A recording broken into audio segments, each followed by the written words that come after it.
Hey folks, I'm Dan, and I've recently become quite bored during quarantine, and so I'm going to be trying my hand at creating some videos for something I've recently become completely obsessed with, which is riding OneWheels. Got an XR maybe a month ago and ride it every single day. Can't get enough of it. So I'm gonna be trying my hand at doing like product reviews and things like that as I continue to kind of upgrade my board, and I'll be sharing my opinions. Now for this video, I am really excited. I ordered a Craft&Ride Spectrum magnetic fender in green, and so stoked. In fact, it just came today, so the box came. I figured I'd do kind of a bit of an unboxing, and we would take a look at this thing together and put it on, and I'll go for a ride. So it's worth mentioning, like, even without opening this, one of the things I really appreciate about Craft&Ride is they really care.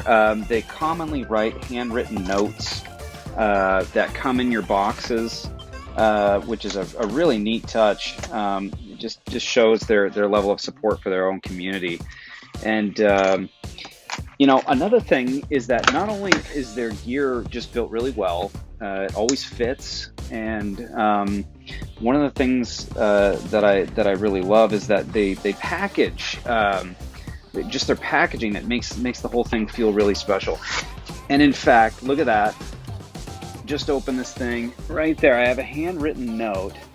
Looks like from Mike, just saying "right on," and it's very cool, man. I love that personal touch. Okay, so let's get rid of that ugly, disgusting box here. Yeah, you can see it's just like they just package their stuff so well. Look at this, even the paper is branded. It's awesome.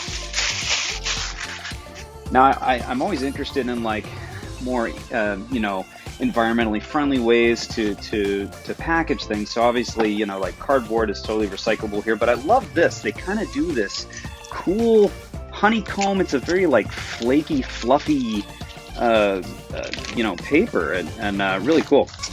Looks like I've got all my hardware here. I can actually already feel these magnets, because this is a magnetic fender that I'll be installing. But yep, looks like I've got all the hardware here that I need. And let's get this thing unwrapped.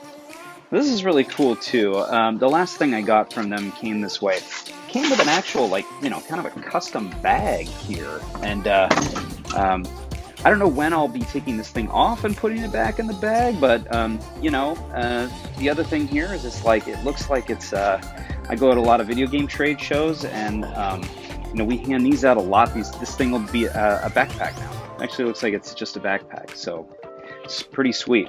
Now, look at this thing. So one of the things right away, I wasn't quite sure of the exactness of the color match that I would be getting.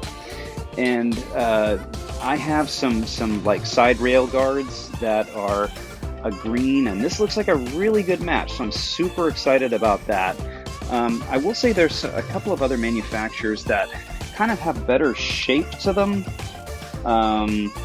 But now that I'm like looking at this thing in person, I think it actually looks really, really nice. And then, yeah, you can see that there's these strong magnets, look like they're glued on, which I actually sort of appreciate rather than being more of a hardware install here, because that means if any of these ever break or I want to swap them for harder magnets or whatever, it's a pretty easy. It looks like just a simple, they've just really glued it there with some really strong glue. So cool. Yeah, let's look at getting this thing on the board.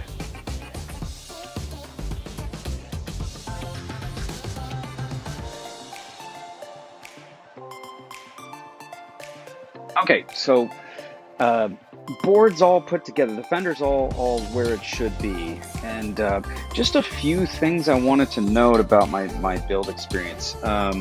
First of all, I really appreciate how thorough they are in these instructions. You can see it's relatively detailed for just, installing like four steel plates that will, use sort of the magnets on the base of the fender.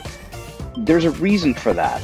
there are very subtle differences between the hole placements on the plate, and it really took, like, you know, just thorough reading through the instructions and then just trying to figure out exactly like where the plates should go. Wasn't a big deal. You can see, like, I did a sort of a time lapse, and I actually had the plates just sitting where they needed to go before I even took the old fender off. So the old fender comes off, and then very easily the steel plates, bing, bang, boom, they just went right on and snapped on. Now, another thing, to my very pleasant surprise, not long ago, I actually got a one-tail extreme from Craft&Ride. This actually added quite a bit of, like, more concave, which, like, the boards, in my opinion, should come stock with a little bit more concave. This is a lot, and I love the way it feels. It feels like the board is really like just Velcro to your feet. It feels much more like a natural extension of your body. My issue is that after I put the one-tail extreme on, with this stock fender, the stock fender kind of, you know, there's some overlay. You can see that there's like a lip right there. I'm not sure if you could see that. There's a little lip right there, and that little lip goes above the maple that they use right here. So the problem is that it was just barely enough of a height difference to make it so that my short screws for the setup, and you know, it's like these short screws come with a number of things. You rarely see long screws, but these short screws, it was just enough to make it so that the one tail made it just so that, like, those wouldn't grab, and so I had to use longer screws. And then also the old fender kind of had quite a bit of overlap. Now, to my very pleasant surprise here, with the new fender, look at this. I never even saw this entire strip of wood here before. And the reason why this is a positive is that, you know, a lot of times I like to ride with my back foot in kind of a comfortable middle stance, or even further back if I want just a looser feel, if I'm like carving pavement. But if I go off-road, and you see a lot of guys do this, they'll actually put their foot snug up against the fender right here, that back foot. The front foot typically is like at that 45-degree angle, so you get the most, you know, maneuverability there. But that back foot, it's like, if you see a lot of professionals riding, they'll keep that back foot pinned really against the fender. And in fact, there's even products of like wings that come out of the fender that keep your feet like locked in there. So this to me is like, there's a little more real estate here. I can get my back foot even closer to the center of the motorized wheel in the middle. So anyway, I thought that was pretty cool. It looks great. I love the way it looks. I did not expect that it would be as close of a match as it is to the side rail guards that I've got here. But yeah, it looks great. And let's get out on the street and ride this thing.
So hey folks, that's it. Thank you so much for watching. Just really kind of getting this thing going. So hey, just some final thoughts about the the Spectrum magnetic Fender from Craft&Ride. I highly recommend it. It was easy to put on, rides very, very quietly, lets me sort of just detach this thing quickly and clean it, which is great. Most importantly, it keeps the rocks kind of off of my foot pads and off of the grip tape, which is awesome. I guess my only complaint, I wish they actually just included, like you can see here, you get a little bit more material and then it thins out. I wish they would just kind of include just the aesthetic thing, really. Like they included a little bit more material to give it a sort of a more uniform look, but it rides super quiet. It's just built like a tank. It's, you know, big 2 thumbs up from me. So thank you for watching. If you liked this video, please like and feel free to subscribe.